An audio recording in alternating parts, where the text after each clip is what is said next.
قل انی نہیت ان اعبد الذین تدعون من دون اللہ قل لا اتبع اہواءکم قد ضللت اذا وما انا من المہتدین قل انی علی بینۃ من ربی وکذبتم به ما عندی ما تستعجلون به ان الحکم الا للہ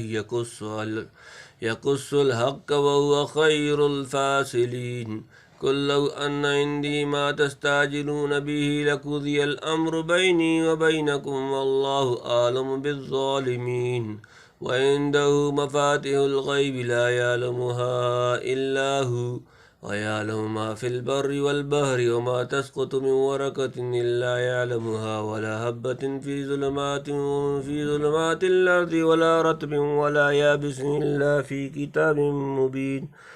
وهو الذي يتوفاكم بالليل ويعلم ما جرحتم بالنهار ثم يبعثكم فيه ليقضى أجل مسمى ثم إليه مرجعكم ثم ينبئكم بما كنتم تعملون قل انی نہیت ان اعبد الذین تدعون من دون اللہ قل لا اتبع اہواءکم قد ضللت اذا وما انا من المہتدین قل کہہ دیں انی بے شک میں نہیت مجھے روکا گیا ہے ان اعبد کہ میں بندگی کروں الذین وہ جنہیں تدعون تم پکارتے ہو من سے دون اللہ اللہ کے سوا قل کہہ دیں لا اتبع میں پیروی نہیں کرتا اہواءکم تمہاری خواہشات قد ضللت بے شک میں بہک جاؤں گا اذن اس صورت میں مان اور میں نہیں من سے محتدین ہدایت پانے والے تو کہہ دے مجھ کو روکا گیا ہے اس سے کہ بندگی کروں ان کی جن کو تم پکارتے ہو اللہ کے سوا تو کہ میں نہیں چلتا تمہاری خوشی پر بے شک اب تو میں بہک جاؤں گا اور نہ رہوں گا ہدایت پانے والوں میں گزشتہ آیت میں وہ چیزیں بیان ہوئیں جو مومنین سے کہنے کے لائق ہیں اس رکوع میں ان امور کا تذکرہ ہے جو مجرمین و مکذبین کے حق میں قابل خطاب ہیں یعنی آپ فرما دیجئے کہ میرا ضمیر میری فطرت میری عقل میرا نور و شہود اور وحی الہی جو مجھ پر اترتی ہے یہ سب مجھ کو اس سے روکتے ہیں کہ میں توحید کامل کی زیادہ سے ذرا بھی قدم ہٹاؤں ہاں تم کتنے ہی ہیلے اور تدبیریں کرو میں کبھی تمہارے خوشی اور خواہش کی پیروی نہیں کر سکتا بفرض محال اگر پیغمبر کسی معاملے میں وحی الہی کو چھوڑ کر عوام کی خواہشات کو کرنے لگیں تو خدا نے جنہیں ہادی بنا کر بھیجا تھا معاذ اللہ وہی خود بہک گئے پھر ہدایت کا بیج دنیا میں کہاں رہ سکتا ہے قل انی علی بینۃ من ربی وکذبتم به ما عندی ما تستعجلون به ان الحکم الا للہ یقص الحق وهو خیر الفاصلین قل آپ کہہ دیں انی بے شک میں اعلیٰ پر بینۃ روشن دلیل من سے ربی اپنا رب وکذبتم و تم جھٹلاتے ہو بھی اس کو ما عندی نہیں میرے پاس ما جس تستعجلون تم جلدی کر رہے ہو بھی اس کی انی صرف الحکم الا مگر صرف للہ اللہ کے لیے یقص بیان کرتے ہیں الحق و حق وہ اور وہ خیر بہتر الفاصلین فیصلہ کرنے والا تو کہہ دے کہ مجھ کو شہادت پہنچی میرے رب کی اور تم نے اس کو جھٹلایا میرے پاس نہیں جس چیز کی تم جلدی کر رہے ہو حکم کسی کا نہیں سو اللہ کے بیان کرتا ہے حق بات اور وہ سب سے اچھا فیصلہ کرنے والا ہے یعنی میرے پاس خدا کے صاف صریح شہادت اور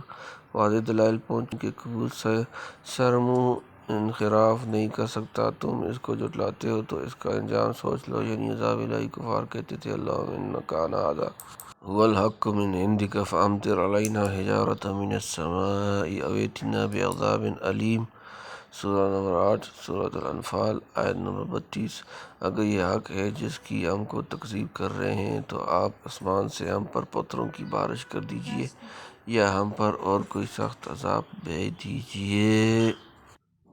قل لو ان عندي ما تستعجلون به لقضي الامر بيني وبينكم والله اعلم بالظالمين کل کہہ دیں لو اگر ان نہ ہوتی عندی میرے پاس ماں جو تستا جو تم جلدی کرتے ہو بھی اس کی لقدی البتہ ہو چکا ہوتا الامر فیصلہ بینی میرے درمیان بینکم و تمہارے درمیان واللہ اور اللہ عالم خوب جاننے والا بالظالم ظالموں کو تو کہ اگر ہوتی میرے پاس وہ چیز جس کی تم جلدی کر رہے ہو تو طے ہو چکا ہوتا جھگڑا درمیان میرے اور درمیان تمہارے اور اللہ خوب جانتا ہے ظالموں کو یعنی جس پر چاہے جب چاہے اور جس قسم کا چاہے عذاب بھیجے یا نہ بھیجے ویسے ہی توبہ کی توفیق مرحمت فرما دے۔ یہ سب اللہ کے قبضے میں ہے، کسی کا حکم اور زور اس کے سوا نہیں چلتا۔ وہ دلائل و براہین کے ساتھ حق کو بیان کر دیتا ہے، پھر جو نہ مانے ان کے متعلق بہترین فیصلہ کرنے والا بھی وہی ہے۔ اگر ان کا فیصلہ کرنا یا سزا دینا میرے قبضے اختیار میں ہوتا اور یہ نزول عذاب میں جلدی چاہنے والے مجھ سے عذاب کا مطالبہ کرتے تو اب تک کبھی کا جھگڑا ختم ہو چکا ہوتا۔ یہ تو خدائی کے علم محیط،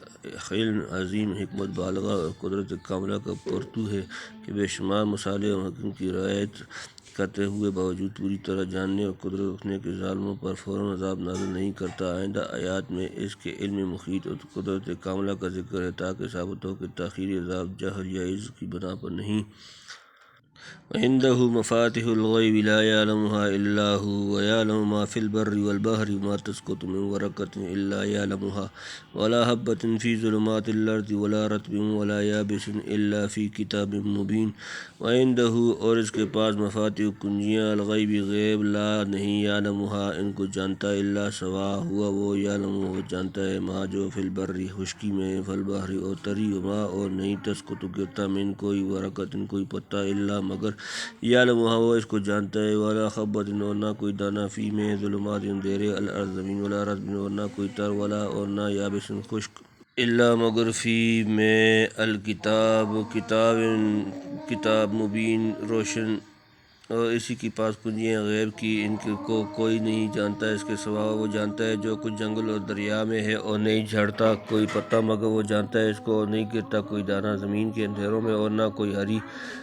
چیز اور نہ کوئی سوکھی چیز مگر وہ سب کتاب مبین میں ہے یعنی لوح محفوظ میں ہے۔ لوح محفوظ میں جو چیز ہوگی وہ علم الہی میں پہلے ہوگی۔ اور اس اعتبار سے مضمون آیت کا حاصل یہ ہوا کہ عالم غیب و شہادت کی کوئی خشک و تر اور چھوٹی بڑی چیز حق تعالیٰ کے علم ازلی محیط سے خارج نہیں ہو سکتی۔ بنا علیہ ان ظالموں کے ظاہری اقوال اور ان کی سزا دہی کے مناسب وقت و محل کا پورا علم اس کو ہے۔ تنبیہ مفاتیح کو جن علماء نے مفتح بفتح المیم کی جمع قرار دیا ہے انہوں نے مفاتیح الغیب کا ترجمہ غیب کے خزانوں سے کیا ہے، اور جن کے نزدیک مفتح بکسر المیم کی جمع ہے وہ مفاتیح الغیب کا ترجمہ مترجم موافق کرتے ہیں، یعنی غیب کی کنجیاں۔ مطلب یہ ہے کہ غیب کے خزانے اور ان کی کنجیاں صرف خدا کے ہاتھ میں ہیں، وہی ان میں سے جس خزانے کو جس وقت اور جس قدر چاہے کسی پر کھول سکتا ہے۔ کسی کو یہ قدرت نہیں کہ اپنے خواص فکر وغیرہ آلات ادراک کے ذریعے سے علوم غیبیت تک رسائی پا سکے، یا جتنے غیوب اس پر منکشف کر دیے گئے ہیں ان میں خود اضافہ کر لے گا، کیونکہ علوم غیبیہ کی کنجیاں اس کے ہاتھ میں نہیں دی گئی۔ ہاں لاکھوں کروڑوں جزیات واقعات غیبیہ پر کسی بندے کو مطلع کر دیا گیا ہو، تاہم غیب کے اصول و کلیات کا علم جن کو مفاتیح غیب اللہ تعالیٰ نے اپنے ہی لیے مخصوص رکھا ہے۔ وَهُوَ الَّذِي يَتَوَفَّاكُم بِاللَّيْلِ وَيَعْلَمُ مَا جَرَحْتُم بِالنَّهَارِ ثُمَّ يَبْعَثُكُم فِيهِ لِيَقْضَىٰ أَجَلٌ مُّسَمًّى ثُمَّ إِلَيْهِ مَرْجِعُكُمْ ثُمَّ يُنَبِّئُكُم بِمَا كُنتُمْ تَعْمَلُونَ۔ وَهُوَ اور وہ الَّذِي جو کہ يَتَوَفَّاكُم قبض کر لیتا ہے تمہاری روح بِاللَّيْلِ رات میں، وَيَعْلَمُ اور جانتا ہے مَا جَرَحْتُم جو تم کما چکے ہو بِالنَّهَارِ دن میں، ثُمَّ پھر يَبْعَثُكُم تمہیں اٹھاتا ہے فِيهِ اس میں، لِيَقْضَىٰ تاکہ پوری ہو أَجَلٌ مدت مسمى مقرر، ثُمَّ پھر إِلَيْهِ اس کی طرف مَرْجِعُكُم تمہارا لوٹنا، ثُمَّ پھر يُنَبِّئُكُم تمہیں جتا دے گا بِمَا جو کنتم تم کرتے تھے تعملون تم کرتے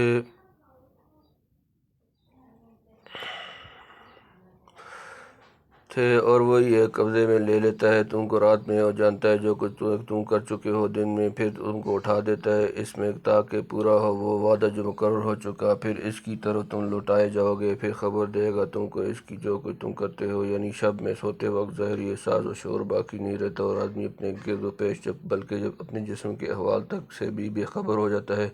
گویا اس وقت یہ قوتیں اس سے لے لی گئی ہیں، یعنی دن میں وہ جو کچھ چلنا پھرنا نقل و حرکت و کسب اکتساب واقع ہوتا ہے وہ سب کامل تفصیل کے ساتھ خدا کے علم میں موجود ہے۔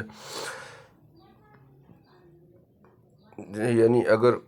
وہ چاہتا تو تم سوتے رہ جاتے، لیکن موت کا وعدہ پورا ہونے تک ہر نیند کے بعد تم کو بیدار کرتا رہتا ہے۔ دن میں کاروبار کر کے رات کو سونا، پھر سو کر اٹھنا، یہ روزمرہ کا سلسلہ ایک چھوٹا سا نمونہ ہے دنیا کی زندگی، پھر موت، پھر دوبارہ زندہ کیے جانے کا۔ اس لیے نیند اور بیداری کے تذکرے کے ساتھ مسئلہ میعاد پر متنبہ کر دیا گیا۔